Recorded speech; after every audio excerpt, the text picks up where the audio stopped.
Welcome back to BBR. If you missed the draft analysis, please be sure to check that out in the top right hand corner. I uploaded it a day late, so you might have missed it. I've been extremely pressed for time this week and will be the following week as well. Unfortunately, I will go ahead and say outright, because of that, I don't think this build is as good as it could be. I did definitely set aside time to build for it. Shout out to Keegan and Obo for sitting and called with me for a few hours as we all, passed around some builds. But the build is not quite where I want it to be. I don't know if that's because I don't like the matchup or because I don't like the team. Probably because I don't like the team, because that leads in good segue into my next point. We made a lot of transactions moving into week 2. I hate this team. Prepping with this team was no fun. We have so many glaring weaknesses that I didn't see while drafting that I really wanted to patch up, and we're going to try to patch that up starting next week. I made 4 drops. I'll go ahead and let you know right now, I'm not going to make a transaction video off of it. We dropped Diancie for Compe. We dropped Manaphy for Araquanid. I don't know, man. There weren't that many waters left. I like Araquanid. It gives us a ground resist as well. We dropped a Dunsparce to run it back with Skarmory. We dropped Weezing for Overqwil. On paper, is this team worse? Absolutely. And I'll admit that to you guys. On paper, this team is worse. Matchup to matchup, I like this a lot better. And in general, there are a lot more mons that I'm a lot more comfortable with than what we currently had. And I think a lot of things that I noticed in the builder that made me uncomfortable, this patches a lot of them. And we get to use Big Man. And if you didn't know, Big Man is a staple on this channel. I used him in JJDL Showdown, and we got some emotes for him. Go ahead and throw that on screen, Sunny, if you have it. I think you do. And you can get that emote for as low as 99 cents a month, and come join me in my streams that will hopefully be happening weekly very, very soon. With all that intro junk out of the way though, welcome to BBR Week 1. We faced Leo 6-foot hacks. For a long time, many people don't know this, Leo was my favorite Pokemon YouTuber, second behind Mega Mogwai, but I grew up watching a lot of Leo's Draft League content, and he's one of the reasons I probably play the way that I do, because he's pretty analytical and pretty good at the game as well, and I haven't got to play him in Gen 9. I think I've only gotten to play him once. We ran a league together before GDL, me, him, and OGalbina, maybe Live too, but I think I played him once in that. I don't think I played him otherwise, so this is going to be fun. Our team, if you missed it, go ahead and throw it on screen. Sunny, we've got LATIOS, Annihilate, Scizor, yada, yada, yada. Go check out the draft analysis. And Leo's team looks like he closed his eyes and threw darts at pictures on a wall. He's got Terapagos, Roaring Moon, Ogerpon Wellspring, Hatterene, Cobalion, Alomalola, Clodsire, Thundee-T, Sinastcha, Pyroar, and Hisuian Sliggoo. He drafted 11 Pokemon for some reason. You didn't need it, Hisuian Sliggoo, I promise.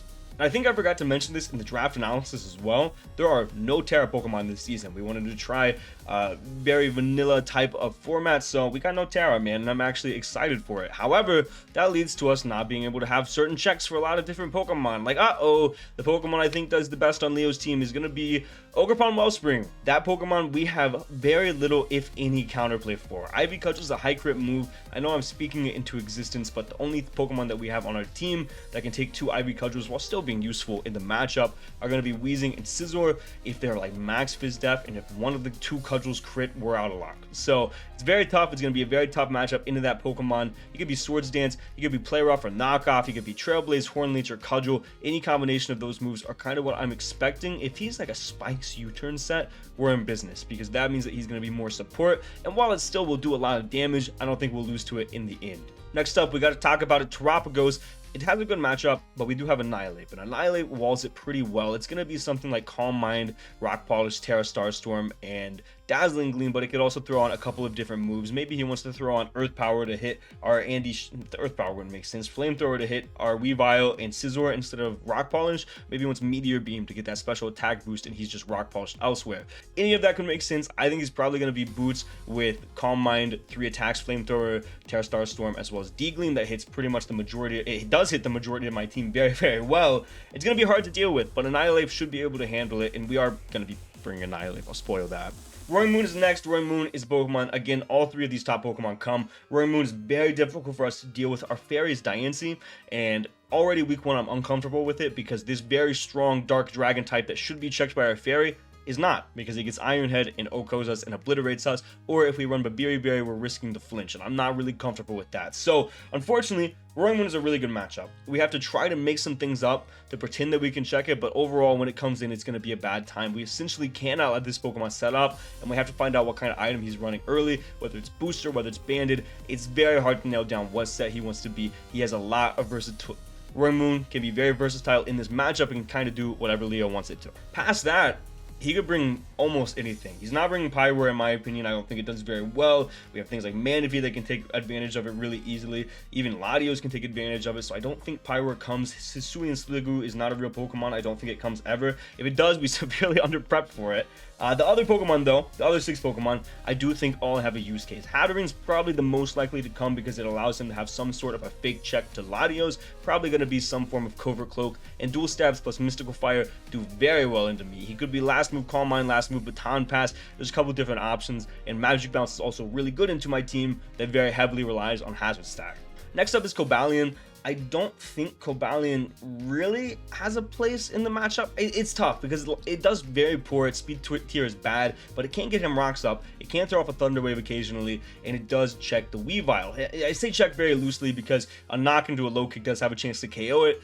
We can knock off whatever he might be holding unless he's max Fizz Def, which could be an option. The other option to check Weavile, who does very good in the matchup, is Alomomola. Alomomola could come, but again, it's pretty useless into a lot of different things. It allows Manaphy to set up for free, and we have like Andy Shocks. We have a lot of different ways to break it. LATIOS can take advantage of it. So I don't think he's going to bring both Koba and Alomomola, but I do think he's going to bring one of the two. Next up is Clodsire. I don't know if Clodsire comes. It would only come if he's super scared of Manaphy, which with his team is fair. He could be scared of Manaphy, but the Pokemon I'm going to talk about next does a little bit better with that. Clodsire really does a good job of checking Manaphy. It could be unaware. We can't do a whole lot to it, or it can be Water Absorb, but even then, whichever one he chooses, we can take advantage of it on the other side. We can Calm Mind and Boost Pass with Energy Ball if he is going to be unaware. Sorry, if he's going to be Water Absorb, and if he's unaware, we can Surf into him. So it could come from Manaphy if he wants to be like max for def, but it'll be locked into Click and Recover. So I think Clodsire is the least likely to come out of all these Pokemon. And the Pokemon I think does a better job of checking Manaphy is going to be Sinasha, just because Sinasha does better in the matchup. Sinasha is very difficult for me to deal with if he brings an offensive variant. We actually do not have great pivots. Matcha Gotcha, or whatever the move is called, has a chance to burn, so our switch-ins to like Weavile or Scizor aren't reliable. So this Pokemon actually does super good in the matchup. And then last month, Thundy. Like, Thundy could come, but it's tough into Sandy Shocks, Weavile, and LATIOS. I think it's probably unlikely to come, but with the specific build I brought, if he does bring Thundy, it can definitely take advantage of what I have. So the 6 I expect: Terapagos, Roaring Moon, and Ogerpon Wellspring should come no matter the variant of the team, and more than likely Hatterene. And then it's going to be one of Koba or Aloe. I'm leaning more towards Koba, so he has rocks in some fashion. And then last one, probably Sinasha, in my opinion. Moving on to the team that we brought, our first Pokemon is going to be Annihilate Spanky. Coming back for vengeance, we're going to be AV. This set can pretty much take care of most variants of Terapagos as long as we stay healthy. We have U-Turn. U-Turn allows us to not play weird 50-50s and to guarantee break that Terra Shell. And also U-Turn on other Pokemon coming in, on Sinasha coming in, on whatever else might want to come in on us. We can U-Turn if it wants to soak up that hit and get into an advantageous position. Rage Fist and Drain Punch are obvious. I want Recovery, and I want Rage Fist to get boosted and do as much damage as possible. Dual Stab very easy. Earthquake allows us to potentially 2-hit KO a Spadef Clodsire should he bring it. We are extremely specially defensive, and that is what we have to be to check a +1 or a Specs Terapagos.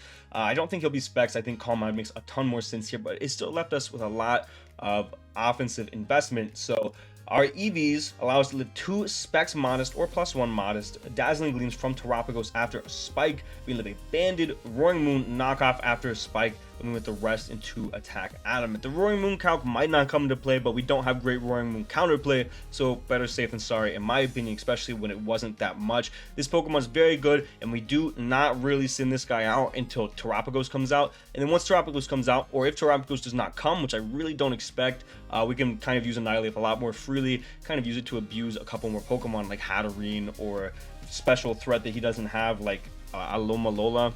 And none of our none of our abilities really mattered here. I went Defiant in case he's like Crunch Roaring Moon gets a defense drop, in case he's Sidekick Hatterene gets a Split Def drop. There's very few situations where the other two would ever come into play. Immune to Intimidate doesn't matter, Cannot Fall Asleep doesn't matter in this matchup unless he's like Yawn Clodsire, but I would rather have Defiant just in case he gets any type of drop that we don't like.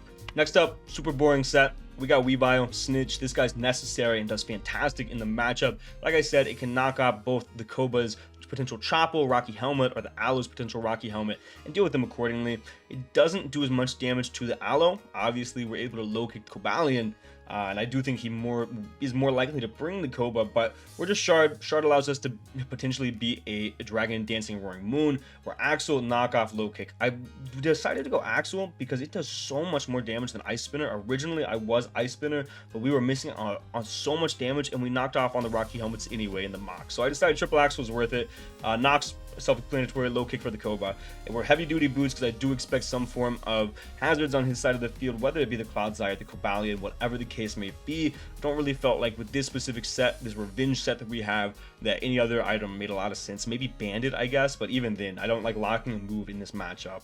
We're enough speed, outspeed Roaring Moon, max attack, rest in 2 HP. Pretty simple stuff, man. We're Pickpocket just in case the Roaring Moon ever knocks us off, in case he's like Dragon Dance, only move to hit us is knockoff, in case we have to aggressively pivot on a knockoff, maybe we can steal an item. It's not really going to come into play, but neither is Pressure, so it is what it is. Our next Pokemon is going to be LATIOS, another super boring set, but another Pokemon that does very well in the matchup. We are simply max Timid. Now, I don't love that, but I think it's the best in this matchup. I had some defense investment, and I was Colbur, so we guaranteed took either a knock or a play rough from the Ogerpon, but I didn't have any situation where that ever came up in the mocks, so I just decided to go ahead and go Soldu, do as much damage as possible because this is our main damage dealer in this matchup.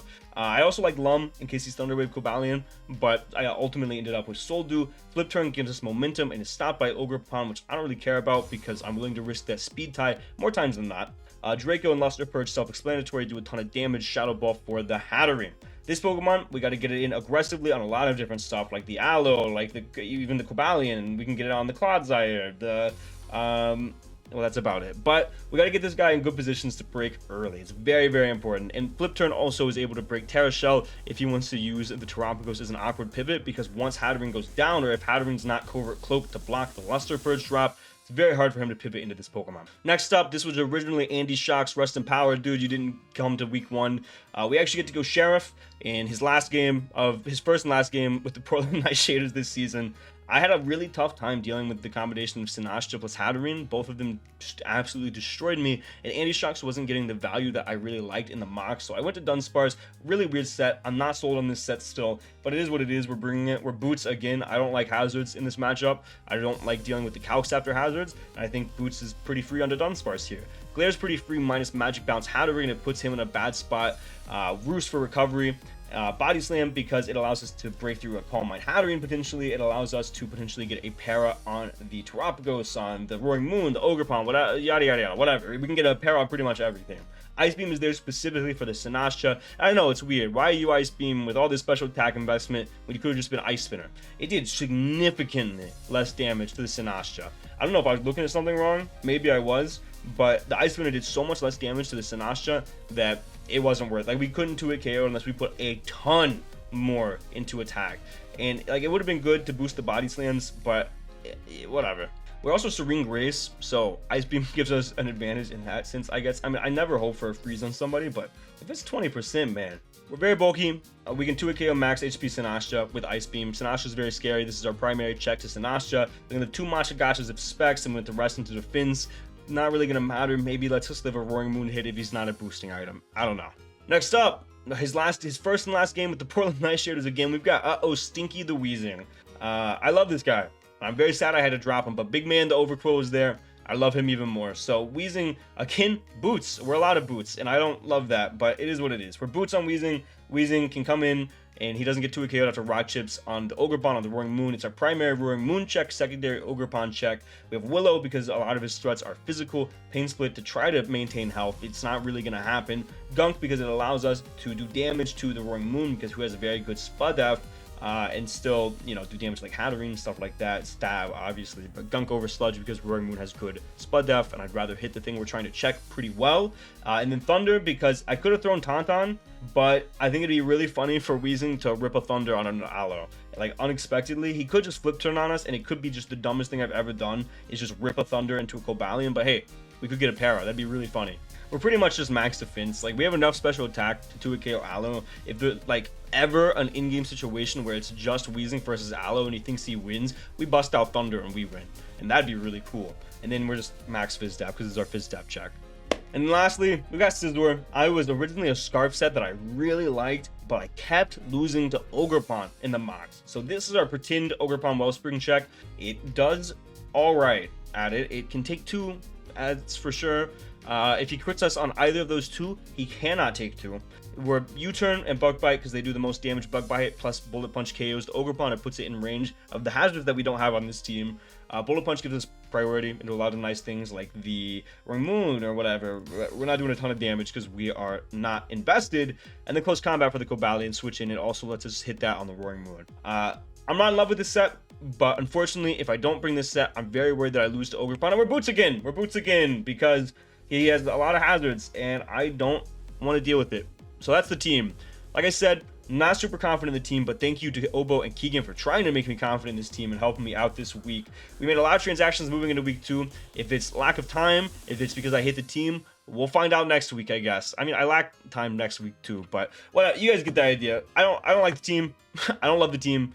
I don't love the team, but it is what it is. We're going to go in, smile on our face, and we're going to try to win week 1 of BBR. We want to start off on a win, man. I don't want to go 0-1. I don't want to lose to Leo, but Ogerpon Wellspring might not allow me to do that. So we'll see what happens, man. If you watched this video this far, be sure to leave a like, man. It means the world. And thank you guys so much for watching. And for now, guys, this has been John Jr.